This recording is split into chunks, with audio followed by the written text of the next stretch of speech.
કવા અને સ્વાગત છે તમારું પૂનમ્સ ફ્લેવર કિચનમાં। આજે હું તમને વધેલા ભાતમાંથી રસિયા મુઠિયા અથવા ઘણા લોકો ઢોકળી પણ કહે છે એ બનાવતા શીખવાડીશ। એના માટે મેં અહીંયા લઈ લીધું છે 1 કટર ભરીને લીધેલા છે રાંધેલા ભાત છે અને કુકરમાં રાંધેલા હોવા જોઈએ, જે આવા સ્ટીકી હોય એવા લેવાના છે। એનાથી આ સરસ બને છે અને બપોરે બનાવેલો ભાત હોય એના તમે રાત્રે બનાવો તો બહુ સરસ બનશે। ગરમ ભાતમાં થોડા ચીકણું રહે છે અને ચણાનો લોટ વધારે નાખવો પડે છે, એટલે આના માટે આ રીતે થોડા ઠંડા ભાત 2-3 કલાક પહેલા રાંધેલો ભાત હોય એ લેવો। અહીંયા મેં 1 કટોરો ભરીને રાંધેલો ભાત લઈ લીધો છે અને હવે આપણે એની અંદર નાખવાનો છે ચણાનો લોટ। હંમેશા ધ્યાન રાખવાનું, જ્યારે પણ આ ઘણા લોકો રસિયા મુઠિયા બનાવતા હોય છે કાં તો એની ઢોકળી એકદમ કઠણ થઈ જાય અને ઘણા લોકો સોડા નાખવા જાય અથવા સોફ્ટ રાખે લોટ તો ઢોકળી છે એ ઢોકળી કે મુઠિયા તમે જે પણ કહો એ જ્યારે પણ આપણે વઘાર કરશું ત્યારે ગ્રેવીમાં એકદમ વિખરાઈ જાય। તો એના માટે શું કરવું એવું તમે જોતા રહો વિડીયો, હું જણાવું છું તમને। ભાત છે એ હંમેશા વધારે લેવાના, ચણાનો લોટ છે એ ઓછો લેવાનો। અહીંયા મેં 1 કટોરો જેટલા ભાત લીધા છે, એની અંદર અત્યારે હું 3 ચમચી ભરીને મેં ચણાનો લોટ નાખ્યો છે, કારણ કે વધારે પડતો ચણાનો લોટ લેવાથી એ અંદરથી એકદમ કઠણ રહેશે અને જલ્દીથી ખાતા હશો ત્યારે ઇઝીલી તૂટશે નહીં। આની અંદર તો આપણે બેઝિક મસાલા જ કરવાના છે। મીઠું નાખું છું, ધાણા જીરું પાવડર 1 નાની ચમચી, લાલ મરચું પાવડર નાખીશું આપણે। થોડા આને ટેસ્ટી કરવાના, કારણ કે છે ભાત છે અને લોટ છે એમાં બંનેમાં કોઈ પણ ટેસ્ટ નથી હોતો। થોડીક 1 ચપટી જેટલી હળદર અને તેલ નાખવાનું છે, 1 મોટો ચમચો તેલ નાખવાથી એકદમ સોફ્ટ થશે અને આને સરસ આ રીતે મિક્સ કરી દેવાના છે।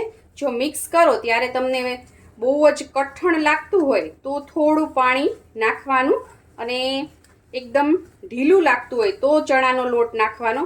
આ જે મિક્સચર છે એ મીડિયમ હોવું જોઈએ, ના તો કઠણ ના તો ઢીલું। આ રીતે આપણે રેડી કરી લઈએ। હું આને બધું સરસ મિક્સ કરી લઉં। મિક્સચર રેડી થઈ ગયું છે। હવે હાથ છે એ આ રીતે તેલવાળો કરવાનો છે અને આમાંથી નાના આવી રીતે પોર્શન લઈ અને આપણે ગોળો વાળવાનો છે। ગોળો છે એ વજન છે બહુ નહીં દેવાનો, એકદમ ટાઈટ નહીં વાળવાનો, નહીતર વચ્ચેથી છે એ કઠણ રહેશે અને એકદમ હલકો પણ નહીં વાળવાનો, નહીતર વિખરાઈ જશે। આ રીતે મીડિયમ વજન દઈ અને આના આ રીતે બધા મીડિયમ સાઇઝના ગોળા રેડી કરવાના છે, બહુ મોટા નહીં કરવાના। એક કડાઈમાં 3 મોટા ચમચા તેલ મૂકી દીધું છે। આમાં તેલ થોડું આગળ પડતું હશે તો સરસ લાગશે। તેલ ગરમ થઈ ગયું છે। હવે આપણે આની અંદર 1 નાની ચમચી રાઈ નાખીશું, અડધી ચમચી જેટલું જીરું નાખીશું। વઘાર છે એ સરસ કરવાનો છે, કારણ કે એનો જે બેઝ છે એ આ વઘાર જ છે અને રાઈ ને જીરું સરસ ફૂટે એટલે આપણે તરત મીઠા લીમડાના પાન છે 5-6 નંગ એ નાખી દઈશું। ત્યારબાદ 2 ચમચી જેટલું લસણ છે આવી રીતે વાટેલું એ નાખવાનું, કારણ કે મસાલા બધા આગળ પડતા હશે તો આ શાક છે એ બહુ સરસ લાગશે, કારણ કે આમાં બીજું આપણે કંઈ નથી નાખવાનું, આપણે રૂટીન મસાલાથી જ આપણે આ શાક બનાવવાનું છે। ત્યારબાદ આપણે એની અંદર નાખી દઈશું 2 ચપટી જેટલી હિંગ, હળદર નાખીશું આપણે અડધી નાની ચમચી જેટલી। આનો કલર છે એ યેલો જેવો જ હોય છે ને આપણો વઘાર સરસ રેડી થઈ ગયો છે। ત્યારબાદ આપણે એની અંદર નાખી દઈશું થોડા કોથમીરના પાન, એટલે કોથમીર ફ્રાય થશે એનો ટેસ્ટ બહુ સરસ આવશે। ત્યારબાદ આપણે એની અંદર નાખી દઈશું અડધો ગ્લાસ જેટલું પાણી નાખી દેવાનું છે। પહેલાં ગેસની ફ્લેમ હાઈ જ રાખવાની છે અને ત્યારબાદ આપણે એની અંદર નાખીશું ધાણા જીરું,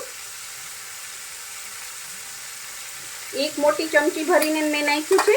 ત્યારબાદ આપણે નાખીશું આની અંદર લાલ મરચું, તમારા સ્વાદ પ્રમાણે તમે નાખી શકો છો। અહીંયા મેં 1 ચમચી ભરીને નાખ્યું છે અને આ બધી વસ્તુ આપણે મિક્સ કરી દઈએ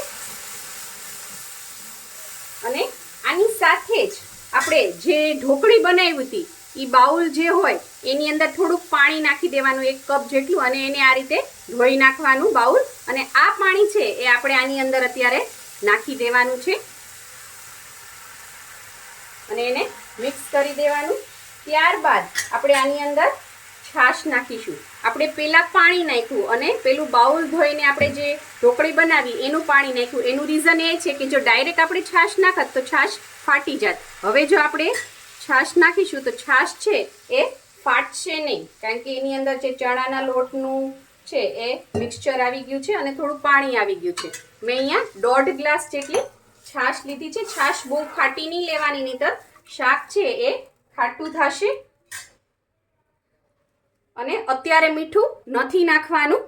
બસ આ રીતે આવો સરસ વઘાર કરી અને પછી આપણે જે આ બોલ્સ રેડી કર્યા છે એ જ અત્યારે આની અંદર નાખી દેવાના છે. તમારે આ બોલ્સને તમે ફ્રાય કરી નાખો તો એક સરસ સ્ટાર્ટર રેડી થઈ જશે. એટલે હવે આની અંદર હું આ નાખી દઉં છું. પાણી ઉકળે એની રાહ નથી જોવાની, વઘાર કરીને તરત જ નાખી દેવાની છે. કારણ કે આપણે આ ઢોકળી છે એને પાકવા દેવાની છે. ચણાનો લોટ છે એ અંદર કાચો છે અને ચણાનો લોટ જ્યારે મિક્સ કરો ત્યારે ચાળીને નાખવો. આ શાક છે એ બહુ સરસ લાગે છે.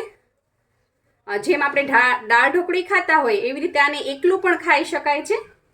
અમારી રીતે ગ્રેવી જ્યારે ઉકળવા માંડે ત્યારે ગેસની ફ્લેમ સ્લો કરી અને એને ધીમી આંચ ઉપર 10 મિનિટ સુધી આપણે કૂક થવા દેવાનું છે. અને ઢાંકવાનું બિલકુલ નથી, આ રીતે ખુલ્લું જ રાખવાનું છે અને વચ્ચે વચ્ચે એને હલાવતા રહેવાનું છે. સાઈઝ છે એ થોડી ફૂલશે. 10 મિનિટ સુધી આને આપણે કૂક થવા દેશું જેથી ઢોકળી છે એ સરસ પાકી જાય. હવે આપણે આની અંદર નાખીશું સ્વાદ પ્રમાણે મીઠું. અને મીઠું છે એ છેલ્લે જ નાખવાનું છે. છેલ્લી 2 મિનિટ બાકી હોય ત્યારે નાખી દેવાનું, કારણ કે જો પહેલા મીઠું નાખશો તો છાશ ફાટી જશે. આ લોકો બહુ ખાટું નથી ખાતા હોતા, તો આમાં તમારે છાશનું પ્રમાણ ઓછું કરવું હોય તો ઓછું કરી અને પાણી વધારે પણ નાખી શકો છો. 10 મિનિટ થઈ ગઈ છે. આપણી ઢોકળી સરસ પાકી ગઈ છે. ઢોકળી જેમ જેમ પાકે ને એમ એમ તમે જુઓ ઉપર છે એ તરવા માંડે છે, ઉપર આવી જાય છે. તમે જુઓ કેટલું સરસ દેખાઈ રહ્યું છે આપણા આ રસિયા મુઠિયા. હવે હું તમને દેખાડી દઉં. જો આ ઢોકળી આપણે લીધી, હવે હું એને કટ કરું છું. તમે જુઓ ઇઝીલી કટ થઈ જાય છે, કોઈ પણ એફર્ટ વગર. ચણાના લોટનું માપ બરોબર હશે તો ઢોકળી છે એ એકદમ સરસ થશે. ચણાનો લોટ ના તો એકદમ ઓછો નાખવાનો, ના વધારે નાખવાનો. ઓછો નાખશો તો બહુ સોફ્ટ થશે અને વધારે પડતો નાખી દેશો તો કઠણ થઈ જશે. પણ મેં કીધું એ રીતથી બનાવશો તો બહુ સરસ બનશે. અને તમે જોઈ શકો છો છાશ બિલકુલ ફાટી નથી. જો કારણ કે આપણે જે ચણાના લોટ બાઉલમાંથી પેલી ચણાના લોટની ગ્રેવી નાખી દીધી હતી એના લીધે ફાટી નથી. અને આ ઢોકળી ઉકળે એટલે ધીરે ધીરે આ રસો છે એ ઘાટો થાય. થોડુંક છે આ રસો આવો રહેવા દેવાનો, કારણ કે જેમ જેમ આ પડ્યું રહેશે એમ એમ વધારે થીક થતું રહેશે. સરસ લાગે છે. જો તમને મારી આ રેસીપી પસંદ આવી હોય તો લાઈક, શેર, કોમેન્ટ કરો. પ્લીઝ મારી ચેનલને સબસ્ક્રાઇબ કરો અને હા, બેલ આઇકન દબાવવાનું ના ભૂલશો, જેથી આવી જ સરસ મજાની વાનગીઓ તમારા સુધી પહોંચતી રહે. Thank you. આવજો.